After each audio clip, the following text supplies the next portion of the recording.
हम आप मिल के ना हम सारे पता करते हैं कि ईरान और यूएस के ताल्लुकात और जो भी बातचीत है वो कहाँ तक पहुंची। हम साथ ही हैं आपके। अमेरिका और अगर ईरान आप के बोर हो गए तो बोर ना हो, क्योंकि ये बड़ा अहम मसला है, मसला प्रोलॉन्ग हो अहम गया है। है बहुत ज़्यादा। लेकिन अब सबकी ये ख्वाहिश है और उम्मीद है कि बस अब हल हो ही जाए अमेरिका और ईरान के दरमियान। क्योंकि देखिए, दुनिया में जंगें चल रही होती हैं, यूक्रेन रशिया का भी मामला चल रहा है, लेकिन वो हमारी ज़िंदगियों पे वो फ़र्क नहीं डाल रहा जो ये जंग डाल रही है। बहुत सालों से वो तो चल रहा है क्योंकि जो ऑयल प्राइसेस हैं और जो हमें उसका खमियाजा भुगतना पड़ रहा है, it is affecting all of us. तो अमेरिका ईरान के दरमियान जो मामलात है ना वो सुधारने के लिए सिफारती कोशिशें जारी हैं और ये इस वक्त हो रहा है जब दोनों मुल्क बराह रास्त एक दूसरे के साथ बातचीत से इनकारी हैं, लेकिन फिर भी बातचीत बिहाइंड डोर्स चल रही है थ्रू अदर पार्टीज। ईरानी कौमी सलामती काउंसिल के सरबरा मोहसिन रज़ाई का कहना है कि सालिसों ने हुर्मुज़ खोलने की शराइत मांगी हैं और फहरिस्त तैयार की जा रही है। शराइत में खित्ते में जंग का खात्मा भी शामिल है। हाल ही में फील्ड मार्शल सैयद आसिम मुनीर के दौरा ईरान के बाद एक बार फिर बर्फ़ जो है वो पिघलना शुरू हुई है। But that is also a concern because somebody from our side has to go and ये बर्फ़ पिघलाने वाली जो बात हो रही है वो करना पड़ता है। कतर के वज़ीर आज़म और वज़ीर ख़ारजा शेख मोहम्मद बिन अब्दुर्रहमान बिन जासिम कल ईरान पहुँचे। ईरान के वज़ीर ख़ारजा अब्बास अराग़ची से मुलाकात की। कतरी वज़ारत ख़ारजा के मुताबिक दोनों रहनुमाओं ने अपना हुर्मुज़ के रास्ते में आर्जी मुश्तरका बहरी कॉरिडोर के क़याम और अपना हुर्मुज़ को बारूदी सुरंगों से पाक करने के मुश्तरका मनसूबे के फ्रेमवर्क पर बातचीत की है। और इससे पहले ओमान और ईरान के दरमियान भी अपने हुर्मुज़ खोलने से मुताल्लिक एक समझौते पर इत्तेफाक राय हो चुका है। और खित्ते के ममालिक की कोशिशें अपनी जगह, लेकिन अमरीका की जानिब से ईरान पर नई इक़्तिसादी पाबंदियों ने सफारती कोशिशों को कमज़ोर किया है। White house press secretary Karoline Leavitt ने भी कल वाज़ेह तौर पर कहा कि ईरानी मईशत तबाही के दहाने पर है और इसको मज़ीद तबाह करने के लिए ऑपरेशन इकोनॉमिक आउटकास्ट शुरू कर दिया गया है। दूसरी तरफ ईरान ऐसी पाबंदियों को खातिर में नहीं ला रहा। हालांकि ईरान से ऐसी खबरें आ रही हैं जो ईरानी आवाम के लिए काफ़ी परेशान कुन हैं। ईरानी करेंसी तारीख की निचली तरीन सतह पर पहुँच गई है। एक अमरीकी डॉलर की कीमत 20 लाख ईरानी रियाल से तजावुज़ कर गई है। ईरान के सरकारी आदाद शुमार के मुताबिक सालाना महंगाई की शरह 66% को छू रही है। दुनिया की कोशिशें अपनी जगह, लेकिन जब तक अमरीका और ईरान दोनों नहीं चाहते, कोई सिफारती हल जो है, हाँ, मुत्तफिक जब तक नहीं करेंगे, यू वेरी राइट, खित्ते के हालात जो है ना वो गैर यकीनी ही रहेंगे। तो this is just does not only concern America और ईरान, ये तो पूरी दुनिया और खित्ता तो डेफिनेटली है। Doctor Zafar Abbas Jaspal, vice chancellor Quaid Azam university, हमें ज्वाइन किए हैं। डॉक्टर मिनास मजीद ने भी हमें ज्वाइन किया है from Peshawar. Doctor Minas, ladies first, and फिर हम आपसे शुरू करते हैं। In your own words, in your own understanding, doctor Minal साहिबा हमें समझाएं, where does Iran stand at the moment? Because हम वे करते रहते हैं कि किसका पलड़ा भारी है, किसने ये जंग जीती, मतलब जीतने वाली टर्म्स जो हैं वो भी यूज़ होती हैं। तो इन योर एक्सपीरियंस और आप जो देख रही हैं, who is in a better position right now? बहुत बहुत शुक्रिया हुमा। मैं समझती हूँ कि ईरान ने जिस तरह से इस जंग को सरवाइव किया है, तो ये मेरे ख्याल में कोई नहीं सोच सकता था कि ईरान भरपूर मुकाबला करेगा। लेकिन यहाँ पे मैं ये बात भी करूँगी कि जिस तकरीबन 6 महीने हो चुके हैं इस जंग को, और मुझे जो नज़र आ रहा है दोनों तरफ जो है, मैं कहूँगी कि कन्वर्जेंट डिप्लीशन है।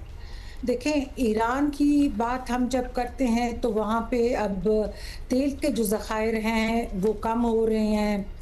पेट्रोल पंपों पे पंप्स जो हैं उनके ऊपर कारों की कतारें लगी हुई हैं। और ईरान के जो ऑफिशियल ज़राए हैं, नायब सदर मोहम्मद जाफर ने खुद कहा है कि वो तेल भी दरामद नहीं कर सकते ये नेवल ब्लॉकेड की वजह से।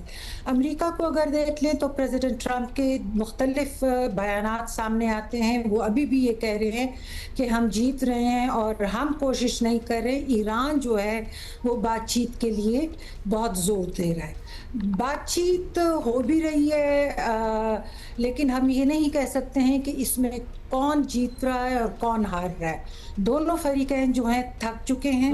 और मैं फिर अपनी थ्योरी जो है एसिमेट्रिक एग्जॉशन जो है, या एग्जॉशन एसिमेट्री या अदम तवाज़ुन थ्योरी जो है, मैं उसकी बात करूंगी कि जो 4 महाज़ों पे दोनों को शिकस्त ये खासकर अगर हम लोग अवामी हमायत को देखते हैं, इसी तरह इदारा जाती साहब को देखते हैं, फिर माशी बर्दाश्त है और आखिर में इखलाकी हैसियत, तो उसमें हम देखते हैं कि दोनों जो हैं थक चुके हैं। अब दोनों ने ये फैसला करना है कि जंग से ज़्यादा मफाहमत या जो इस्लामाबाद मेमोरेंडम था वो उनके लिए बहुत मुफीद है और जंग बहुत और महंगी इसीलिए है। इतने राबते दोबारा हो रहे हैं। फील्ड मार्शल का दौरा हुआ, फिर कतरी वजीर खारजा का दौरा हुआ, फिर ओमान से तो मुसलसल राब्ते में। डॉक्टर साहब आपके पास आएंगे। डॉक्टर जफर आपसे जानेंगे, अब ऐसी सूरत हाल में जब हम ये अज्यूम कर रहे हैं कि दोनों थक चुके हैं, और जाहिर है उसके साइंस भी मिल रहे हैं क्योंकि चाह रही हैं दोनों पार्टियां के मुफाहमत के ज़रिए मामला कुछ हल की तरफ बढ़े। ये भी खबरें आती हैं कि ईरान प्रॉब्ली चाहे या ख्वाहिश होगी इंटरनली या सोच रहा है कि नवंबर तक इस मामले को तूल दे दिया जाए ताकि सदर ट्रंप को उनके मिड टर्म इंतखाबात में डेंट पड़े। आपको लगता है कि हाँ ऐसा कुछ हो सकता है, या फिर अब उनकी भी एक मुआशी बर्दाश्त की भी हद होती है ना, उनकी भी वो हद अब ख़त्म हो चुकी है? क्योंकि हमने अभी अपनी गुफ्तगू में बताया कि $1 के एवज क्या सूरत हाल है ईरानी करेंसी और महंगाई की। देखिए, शुरू से ये जंग मिस कैलकुलेशन पे बेस्ड थी। ईरानियंस की भी अजम्पशंस कुछ और थी और अमेरिकन की भी कुछ और थी, मगर जो पाकिस्तान ने मीडिएशन की और इस्लामाबाद मेमोरेंडम ऑफ अंडरस्टैंडिंग हुआ, उस वक्त ईरानियंस की थिंकिंग और थी। वो तो इससे डिस्कस कर रहे थे और ना इसको एक्सेप्ट करने के लिए तैयार थे, वैसे ऑफिशियली कहते थे। और अमेरिकन उस वक्त उनको भी रियलाइजेशन हो गई। मगर इस चीज़ में हमें ये नहीं भूलना चाहिए कि ठीक है, ईरान ने रेजिलियंस शो की और अमेरिकन प्रेसिडेंट जो ट्रंप है उनको मिड टर्म इलेक्शन का एक खौफ है, मगर ये नहीं भूलना चाहिए कि ये मिड टर्म है और उन्होंने अगला जो इलेक्शन है 2 साल बाद जो उनको होगा जनरल इलेक्शन, उसमें वो उनके कॉन्स्टिट्यूशन के मुताबिक कैंडिडेट नहीं है। लिहाजा प्रेसिडेंट ट्रंप के ऊपर जो हम यहाँ पे बैठ के एनालिसिस करते हैं कि डोमेस्टिक पॉलिटिक्स के प्रेशर्स और ये वो, उनमें हम 2 चीजें और इग्नोर कर जाते हैं। अमेरिकन मिलिट्री इंडस्ट्रियल कॉम्प्लेक्स को बहुत बूस्ट मिला है और इस वक्त एक फॉरेन अफेयर्स की एक एनालिसिस आया जिसमें अमेरिकन यूनाइटेड स्टेट इस वक्त currently one of the biggest oil exporting country बन गया है। इस सिचुएशन में ये कहना या समझना कि जी के अमेरिका जो है वो थक चुका है या इकोनॉमिकली थक चुका है, नहीं, ये गलत होगा।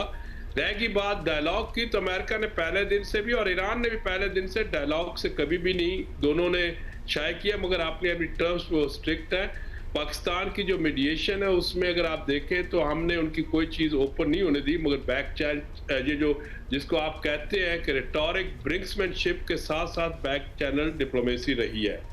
इस सिचुएशन में जिस वक्त हम देखते हैं तो हम ईरानियंस को एक एसिमेट्रिकल वॉरफेयर में तो अंडरमाइन नहीं कर सकते जिसमें अमेरिका ने अपने हदफ अचीव नहीं कर सका, मगर इकोनॉमिक वॉरफेयर में जिसमें आप ब्लॉकेट कहते हैं और जिसपे ईरान सबसे बड़ा सफरर है, क्योंकि अमेरिका ने ये स्ट्रेटजी जब से यूज़ की है तो वो काफ़ी इम्पैक्टफुल है और उसके साथ रीजन को भी नुकसान हो रहा है, जिसमें हम लोग भी परेशान है कि आम आदमी भी परेशान है। पूरी दुनिया की इकोनॉमिक मेल्टडाउन हो रहा है, मगर हमें ये नहीं भूलना चाहिए जो ग्रेट पावर्स होती हैं वो रियल पॉलिटिक में अपना इंटरेस्ट, अपना स्ट्रेटेजिक इंटरेस्ट देखती हैं। उनके लिए बाकी सारे एक यूसेज वर्ड है, रिटोरिक होता है कि जी के मेल्टडाउन हो रहा है, नुकसान हो रहा है, कत्ल आम हो रहा है, उनके लिए ये जो सारा जिसको हम आप और मैं यहाँ पे एक एज ए सिविलाइज्ड वर्ल्ड की टर्मिनोलॉजीज जो यूज करते हैं उसका कोई इम्पैक्ट नहीं है और ट्रंप पे तो बिल्कुल इम्पैक्ट नहीं है।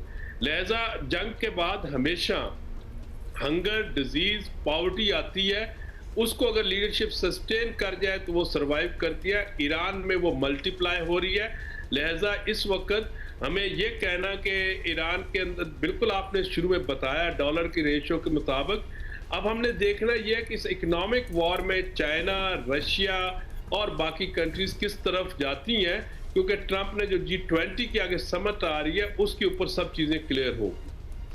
समझ नहीं वहां मिनिस्ट्रियल मीटिंग। जी डॉक्टर जफर, आपने जो पैरामीटर सामने रखे हैं, definitely America is in a stronger position because सारा ब्रंट जो है इकोनॉमिक ब्रंट खास तौर पे वो तो ईरान पे ही है। अब जो सूरत हाल है, या फिर फॉर दैट मैटर आप you are a student of wars and history, आप हमें ये भी बता सकते हैं कि हर जंग at the end of the day एक वॉर ऑफ ईगो बन जाती है, because nobody, none of the two sides, one is definitely in a stronger position, the other is not, they are not backing down, दोनों side back down नहीं कर रही। Doctor साहब इसमें ऐड कर लीजिएगा कि अमेरिका के लिए क्या रेपुटेशन डेंट नहीं पड़ा कि वो अपनी मिलिट्री माइट से ईरान को नहीं सरेंडर करा सका? क्या उनको इसका फर्क भी पड़ता है कि नहीं? आप दोनों ने बिल्कुल सही पॉइंट रेज किया कि अगर हम देखें तो इस वक्त प्रैक्टिकली दोनों साइड्स है ना, वो अपनी जो रेटोरिक है या इगोइस्टिक स्टेटमेंट्स है उसके लगता है कि प्रिजनर्स बन के रह गए, कैदी बन के रह गए, क्योंकि दोनों ने सेल करना है अपने वोटर्स को। अमेरिकन ने इलेक्शंस में करना है, चाहे मिड टर्म हो या आगे जनरल इलेक्शन हो, और ईरानी लीडरशिप की तो लिस्ट में ऐसी यही है कि उन्होंने विक्ट्री की है। और मैंने पहले भी आज एक दफा प्रोग्राम में किया कि ईरानी leadership fail to lead the people के उसमें फ्यूनरल में, वो फिर वापस उनको निकलना पड़ा। दूसरी तरफ आपके बात दुरुस्त है कि इस जंग में एक चीज बड़ी क्लियर हुई है, जो एक हमारे नजर आता था ना, aircraft carriers, big weapons, might, ये इस दफा हमें उस तरह इनका इम्पैक्ट नहीं आया, जिसकी वजह से हम कहते हैं कि nature and character of the war change, और इस जंग ने वो डेमोस्ट्रेट किया। इसीलिए अगर आप देखें ना, जिस वक्त हमने मीडिएशन देखी और अमेरिकन ने सीज फायर जो 8 अप्रैल को हुआ है एग्जीक्यूट फौरन किया, क्योंकि वो ये समझते थे कि ये मजीद आगे हम नहीं चला सकेंगे। और फिर अमेरिका ने धमकी दी कि हम बूट्स ऑन ग्राउंड ले जाएंगे, मगर उनको वो नहीं लेके गए। हाँ, अगर वो ले जाते तो वो स्ट्रेटजी में वो मिजरेबली फेल होते। आपने बिल्कुल कहा कि मैंने कि जी के उनकी एक मिलिट्री रेपुटेशन चेकमेट हुई है, मगर जो हम एनालिसिस कर रहे हैं अमेरिका को, अब हम ग्रेट पावर जरूर समझते हैं, सुपर पावर के उसके ट्रेंड्स हैं, मगर उसका जो मिलिट्री माइट है ये हर जगह पे देखें, इराक में आए तबाही फैलाई, अफगानिस्तान में आए तबाही फैलाई, वियतनाम में गए तबाही फैलाई, मगर वहां पे जब एसिमेट्रिकल वॉरफेयर डोमेन में वॉर एंटर करती है, वो प्रोलॉन्ग होती है, और फिर अमेरिकन को एक स्टेज पे निकलना पड़ता है। right. तो ये इस दफा उन्होंने ये किया कि तबाही तो फैलाई, मगर अपने troops foot on the ground नहीं लेके गए, और जब वो निकलने के लिए आए तो डायलॉग में डाल के उन्होंने इसको मजीद खित्ते को ब्लॉकेट में डाल दिया। अब वो आप आराम से कभी एक दिन कहते हैं कि हम खोल रहे हैं, दूसरे दिन कहते हैं हम आगे जा रहे हैं, तो उस चीज में अब जो ओनर्स है ये डिप्लोमेसी पे है। डॉक्टर मनास, ये भी बताइएगा अब what do you see next, क्योंकि माना कि जिस तरह डॉक्टर जफर भी हमें बता रहे हैं कि प्रेसिडेंट ट्रंप का अगली प्रेसिडेंसी के लिए तो परहैप्स कोई चांस नहीं है, बट प्राइमरीज जो हैं वो सामने आ गए हैं नवंबर में, and he does want to leave a legacy at the end of the day. वो चाहते हैं कि वो ऐसी कोई बड़ी चीज़ करके जाएं जो जिससे उनका नाम जो है वो ऑलमोस्ट अमर हो जाए। अब उसमें उन्होंने सबसे बड़ी चीज़ ये की कि ईरान को कोई हाथ नहीं लगा सकता था। पिछली कितनी प्रेसिडेंसीज गई हैं, थ्रेट्स वगैरह जाते थे, उनको एंगेज करने की भी कोशिश की गई, बट ये फुल आउट वॉर नेतन्याहू ने उनको बड़ी अच्छी, Netanyahu tried for 10 years to convince anybody to do that, लेकिन ट्रंप उनके हाथ भी आ गए। तो इसमें आपको लगता है कि ट्रंप अपनी, ये लिटरली उनका पर्सनल एजेंडा है, वो बाकी दुनिया इधर उधर जाए, वो ये करके जरूर जाना चाहते हैं कि I am the one who put reins on Iran. Huma देखें, हमें प्रेसिडेंट ट्रंप की शख्सियत को अमेरिका की जो फॉरेन पॉलिसी है या डोमेस्टिक पॉलिसी है उससे हमें अलहदा नहीं कर सकते हैं। देखिए, इलेक्शंस की बात आपने की, फिर हम ये भी कहते हैं कि जी प्रेसिडेंट ट्रंप मतलब अगले इलेक्शंस के लिए, क्योंकि 2 टर्म्स ये गुजार चुके हैं, तो कैंडिडेट होंगे। लेकिन इसमें आप ये देखिए कि रिपब्लिकन पार्टी जो है वो अपना जो रेपुटेशन है और जो जनरल इलेक्शंस होंगे वो उसमें जीतना चाहते हैं। प्रेसिडेंट ट्रंप ने खुद कहा है कि इस नवंबर में अगर डेमोक्रेट्स की मेजॉरिटी आती है तो वो इसको प्रेसिडेंट ट्रंप की इम्पीचमेंट का इरादा कर सकते हैं, नंबर 1। फिर दूसरे आप ये देखिए कि अमेरिका की फॉरेन पॉलिसी को हम देखते हैं तो ईरान के साथ जंग, इसकी मिलिट्री माइट का भी हम लोग इनकार नहीं कर सकते हैं, ईरान की कमज़ोरियों का भी इनकार नहीं कर सकते हैं। लेकिन आप ये देखिए कि प्रेसिडेंट ट्रंप ने इज़राइल के साथ तो अलाए हैं, उनकी क्या ख्यालात हैं ईरान के साथ जंग में, वो तो ठीक है, एक्सेप्टेबल होंगे या नहीं होंगे इजराइल लॉबी की वजह से। लेकिन चीन को वो देखेंगे, क्योंकि चीन ने ईरान के खिलाफ जितने भी सैंक्शंस हैं अमेरिका के, वो उसको मानने से इनकार कर दिया।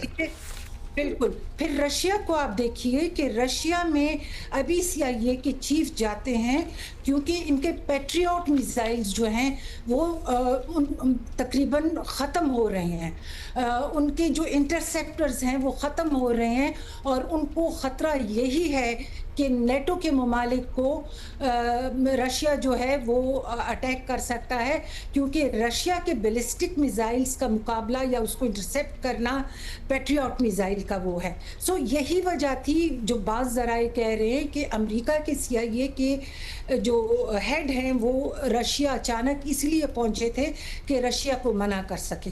दूसरे वो चाइना को भी इनडायरेक्टली कोशिश कर रहे हैं कि उनको मना कर सके। फिर गल्फ की तरफ आते हैं, सऊदी अरेबिया की तरफ आते हैं, तो ये सारी चीज़ें ऐसी हैं कि उसको हम सिर्फ एक जाविये से नहीं देख सकते हैं, आपने हर एक उसको देखना है। अमेरिका देखें, अमेरिका की जो सुपर पावर स्टेटस जो है वो अभी मेरे ख्याल में बहुत ही खतरे में है, और अमेरिका इस वक्त बहुत अकेला है। आप प्रेसिडेंट ट्रंप के बयानात देख लें, वो मेक्सिको से रिलेटेड हो, क्यूबा से हो, मेक्सिको से हो या कनाडा से हो, इसी तरह ऑस्ट्रेलिया पहले, और बाकी जो नेटो के ममालिक थे।